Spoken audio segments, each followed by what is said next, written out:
Bien, bonjour. Voici le tutoriel, troisième tutoriel qui va vous permettre d'apprendre à utiliser le logiciel Iramutech. Vous avez pu installer le logiciel Iramutech, que ce soit sur PC ou sur Mac, et bien nous allons maintenant l'utiliser pour faire de la calimétrie, qui consiste en une opération qui permet de regrouper les formes occurrentes d'un texte, d'une liste sous des adresses lexicales. Mounin 1974 qui a expliqué ça.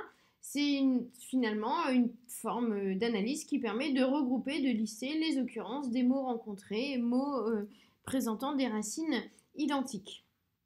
Il s'agit donc d'une analyse lexicale qui va permettre de classer et d'obtenir des liens entre des formes de vocabulaire utilisées dans le discours, donc dans les entretiens. Alors, moi, je travaille sous Mac, donc je vais aller ouvrir mon logiciel Iramutech directement à partir des applications. Donc, il se présente sous la forme de cette icône. Vous cliquez dessus et vous allez directement ouvrir le logiciel Iramutech. Oui. Lorsque vous l'ouvrez, vous obtenez une fenêtre qui ressemble à celle-ci. À partir de là, il va falloir aller charger ce qu'on appelle le corpus TXT que vous avez créé. Pour ce faire, vous allez cliquer sur l'icône T rouge tout en haut. Vous allez donc vous diriger vers le dossier dans lequel vous avez enregistré votre TXT. Le mien, il s'agit du dossier corpus. Donc je vais ouvrir le dossier corpus. Et à partir de là, vous allez récupérer votre fichier TXT que vous ouvrez. Une fois que vous en êtes ici, selon la façon dont vous avez codé le .txt, vous laissez UTF-8 ou si vous avez un problème dit d'encodage, vous passez en CP 1252 Western Europe. Vous cliquez sur OK et à partir de là, le logiciel va traiter les informations. Il va les classifier par la méthode Alcest, un algorithme développé par Reinert qui permet d'analyser les co-occurrences de lexèmes d'instructions simples de texte. Alors, quand vous regardez cette première page, elle nous donne un certain nombre d'informations. Première information, c'est que vous avez 20 textes à l'intérieur de votre document, de votre corpus. Que sont ces 20 textes? Eh bien, tout simplement, les 20 variables étoilées représentées. J'ai bien 20 maquettes de 20 diplômes, j'ai bien 20 textes. J'ai 479 segments de texte, 17 221 occurrences, 3699 formes qui vont se répéter en tout 17 221 fois. Et par contre, 1974 apax, une apax étant une forme ou un apax étant une forme qui n'apparaîtra qu'une seule fois et donc qui n'est pas traitée. Finalement, ce logiciel, qui est le logiciel Iramutech, est une interface de R pour les analyses multidimensionnelles de texte et de questionnaires.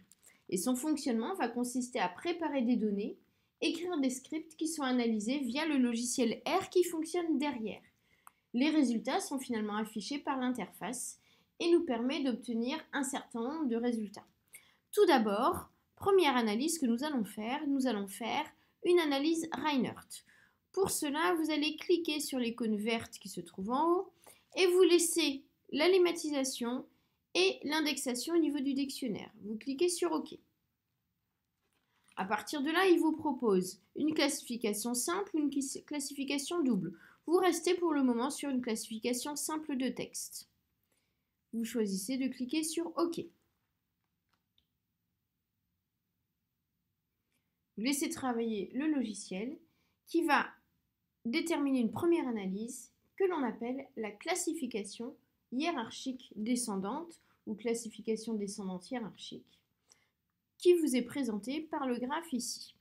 Alors ce qui est important de retenir, c'est que la première classe est toujours la classe principale. Elle n'est pas forcément la plus volumineuse en termes de pourcentage, mais elle est la plus importante, c'est elle qui révèle le sens principal de l'ensemble de votre discours. Comment le logiciel a-t-il fonctionné? Eh bien, il a pris l'ensemble de vos formes, il les a traitées, il a regardé celles qui fonctionnaient, qui avaient la même racine, celle qui était à côté d'une autre, et il a classifié. Ici, notre corpus de 20 maquettes est classifié en 4 classes. Pour savoir ce qu'il y a à l'intérieur des classes, vous allez cliquer sur cette icône et demander d'afficher les noms. Tout simplement, il va vous opter pour un nuage de mots à l'intérieur de chaque classe.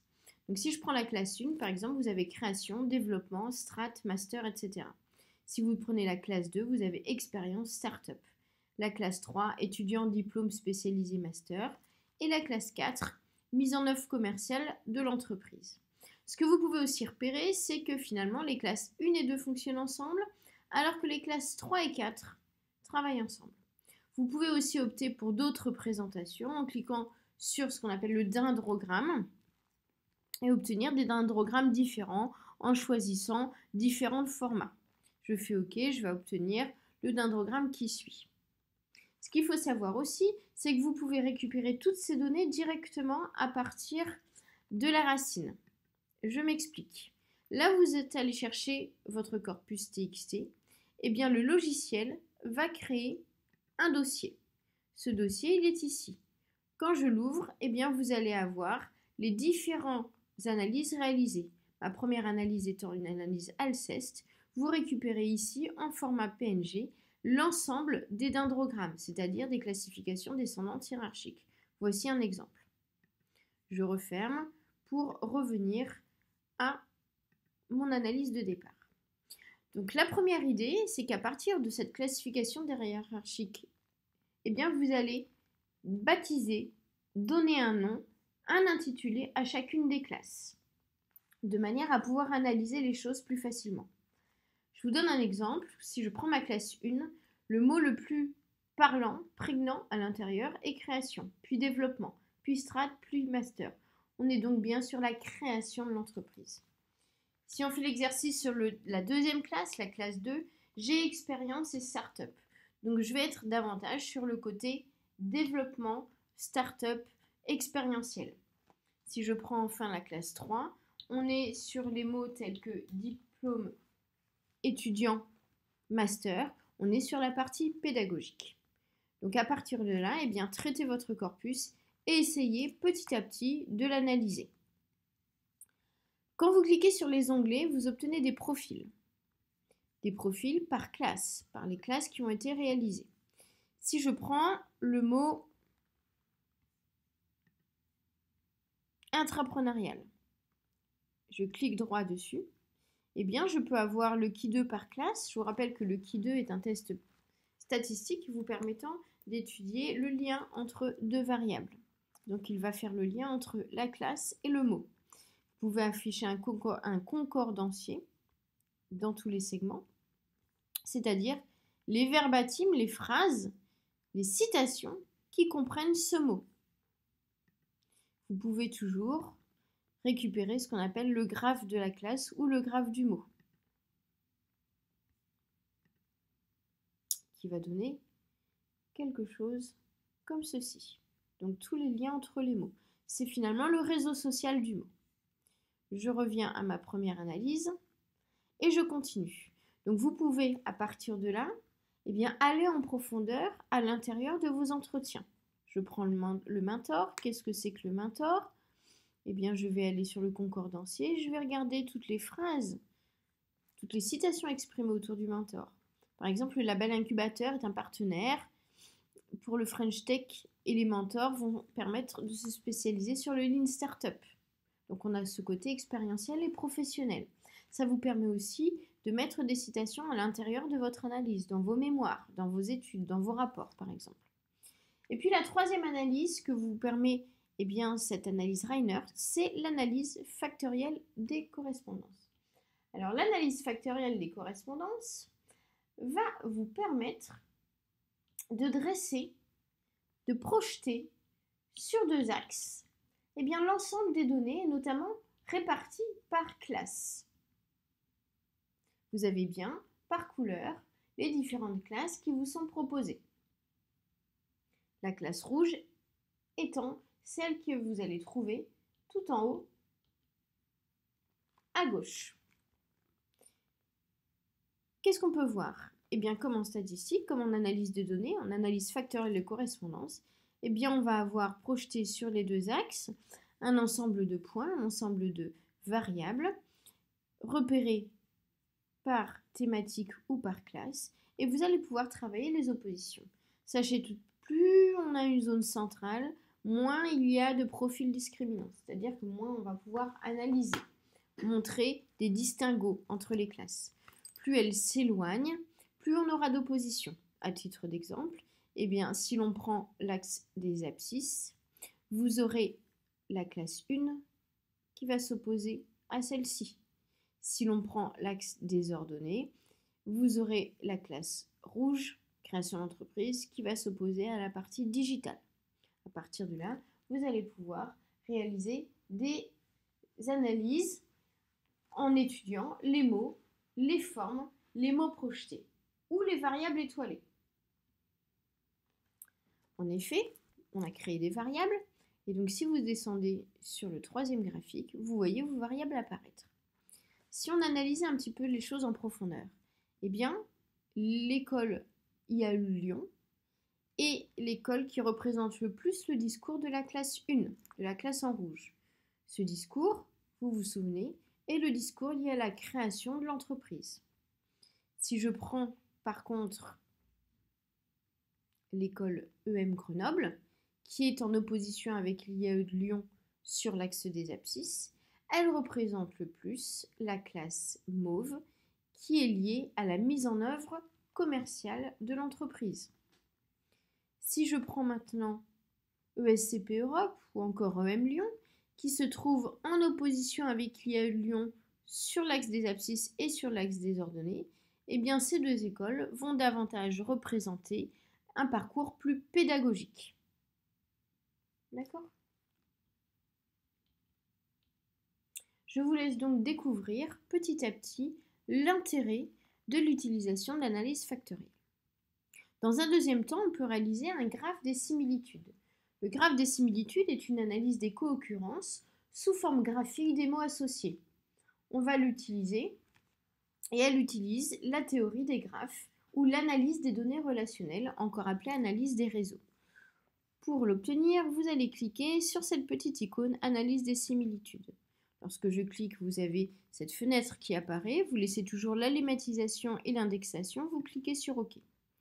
À partir de là, vous voyez l'ensemble des mots prononcés à l'intérieur de votre corpus. Vous pouvez tout à fait choisir de supprimer certains mots en cliquant sur CTRL ou commande, tout simplement parce que ce sont des mots qui ne représentent pas grand-chose à vos yeux. Vous pouvez aussi choisir de supprimer les mots qui sont peu de fois cités. Par exemple, je vais les sélectionner les mots qui apparaissent de 185 fois à 10 fois. Et je vais supprimer les petits mots qui ne m'intéressent pas, tels que les articles ou les mots de liaison. À partir de là, je vais rester sur une analyse des co-occurrences, choisir de faire apparaître les communautés et les halos. Je vais demander à la machine de me représenter finalement par indice de similitude les groupements de mots. Lorsque je fais OK, il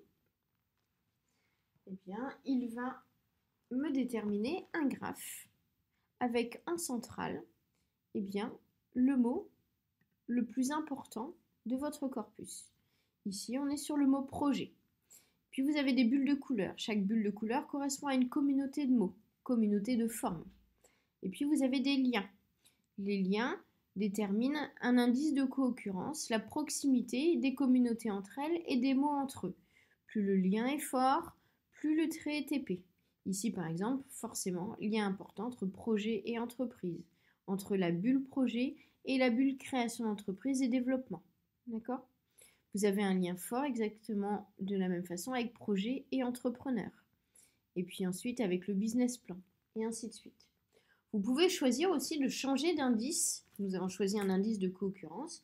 On pourrait prendre par exemple l'indice du qui2 pour calculer le lien entre les variables. Pour ce faire, vous changez ici, vous choisissez qui2. Et vous regardez l'intérêt de la méthode. Vous laissez de la même façon le logiciel déterminer le graphique. Tout comme pour les autres analyses, l'ensemble de ces graphiques sont récupérables à l'intérieur de la racine. Voici le graphique de similitude qui est donné lorsque l'on travaille en qui2. c'est pas trop parlant. Ce qu'on peut faire, c'est supprimer des mots pour voir si on gagne en lisibilité. Donc, je vais utiliser la commande pour supprimer un certain nombre de mots et voir si on gagne en simplification et en compréhension. Je vais recliquer sur OK et on regarde à nouveau ce que cela donne.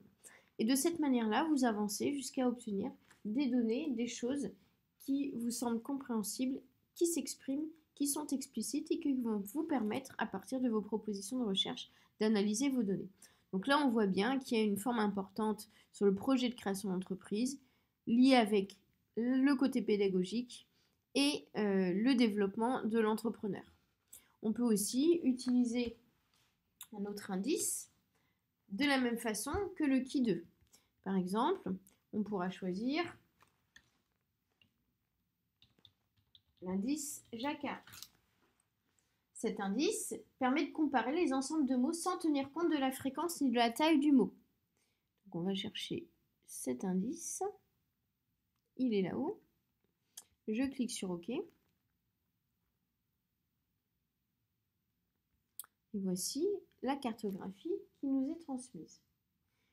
Donc finalement, vous avez un ensemble de formes déterminées selon leur fréquence d'apparition, selon leur lien.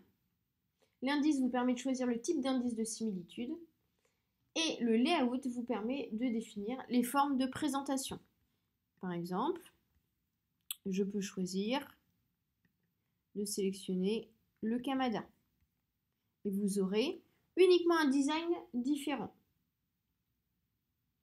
C'est tout. En termes d'analyse, eh bien, c'est une représentation du graphique qui peut se faire aussi en 3D qui va vous permettre eh bien, de déterminer la proximité des mots, des communautés entre elles.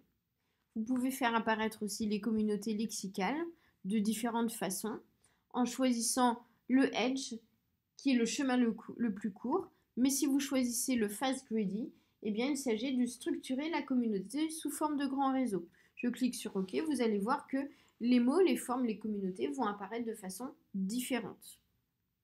De la même manière, l'idée est toujours de chercher à trouver une cartographie qui va être les plus parlantes possibles.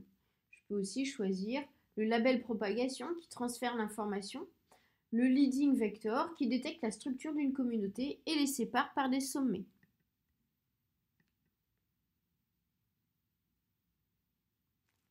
Voici le résultat. À savoir, le paramétrage, les arêtes peuvent se calculer et être apparents. Ici, en cliquant sur paramètres graphiques, vous pouvez faire évoluer ces différents paramètres. L'intérêt à partir de là, eh bien, c'est de déterminer, d'analyser de façon cognitive le sens global de votre discours. Vous pouvez aussi travailler sous forme de nuages de mots pour de l'illustration. Je clique sur nuage de mots et à partir de là, en choisissant mes couleurs, de mots et de fonds, eh bien, vous allez pouvoir faire apparaître l'ensemble des mots avec les plus importants représentés. Là encore, vous pouvez choisir de sélectionner ou désélectionner certains mots.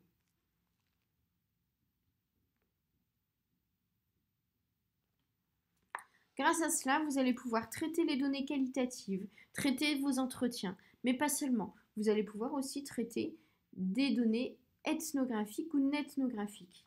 La nethnographie, comme vous le savez, eh bien, c'est un petit peu ce que je vais faire à partir de ce benchmark. C'est tout simplement récupérer de la donnée sur Internet. Moi, je l'ai fait sur des maquettes. Vous pourriez très bien la faire à partir de blogs, de forums, Facebook, Instagram, etc. Dès lors que vous créez un corpus, vous pouvez l'analyser à partir de ce logiciel. Maintenant, je vous conseille de vous poser tranquillement derrière vos cartes, que ce soit vos classifications, que ce soit vos analyses factorielles, que ce soit vos graphes de similitude ou nuages de mots, et de prendre le temps nécessaire pour les analyser, quitte à être à deux devant l'écran et à ce que chacun puisse s'exprimer pour essayer sous forme de brainstorming d'interpréter les cartographies que vous voyez. Je vous souhaite bon courage dans vos travaux. Bonne analyse, à bientôt!